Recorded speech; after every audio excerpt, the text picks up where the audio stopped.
ต้องได้ลืมว่าเฮ้ามีหลักก็คือท่านจากก่อนจากแม่เฮ้าเนี่ยเอาหนักไปผมก็จะจับหลักไก่ว่าธรรมดาเลยครับ20 กว่าพรรษาคนนี้ผมจะจับหลักได้ว่าท่านโอ้จับหลักว่าได้ครับผมเป็นทุกอย่างครับผมนี่เป็นทุกอย่างว่าท่านผมอันตรายที่สุดว่าท่านพอเป็นบ่ดึงมาไปทีเพราะผมอันตรายที่สุดคือผมมันผมอยู่อำเภอหนองสะอาดคนเลยตำบลเมืองแก้วคนเลยผมมั่นอยู่ผลผมมั่นถูกผีผมมั่นโดยประโยชน์ตัวเลยเรื่องของค่าถึงว่าธรรมดาเลยครับทำบรรลุนี่ครับจนญาติจนย่อมทั้งปุ่นว่าเหมารถมาเป็น100-200 ขั้นคนเลยมาเอากับผมกลับมาเนี่ยเพราะฉะนั้น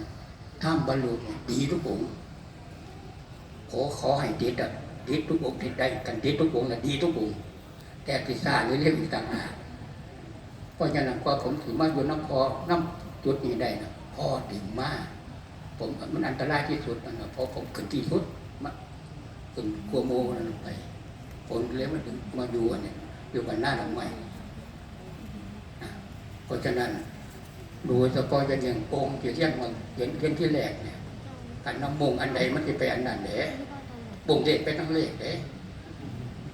ไปทั้งเลขเลยบ่งกันเดียวสั่งไปทางกอสามเด้ผมบ่งไปทางกอสามน้ำทั้งเล่นทั้งเอาเลขน้ำผมจึงต้องไปทางกอสามทั้งเลขน้ำผมสั่งโบสถ์นี่8 หลังผมสร้างโบสถ์ที่8 หลังไปเลย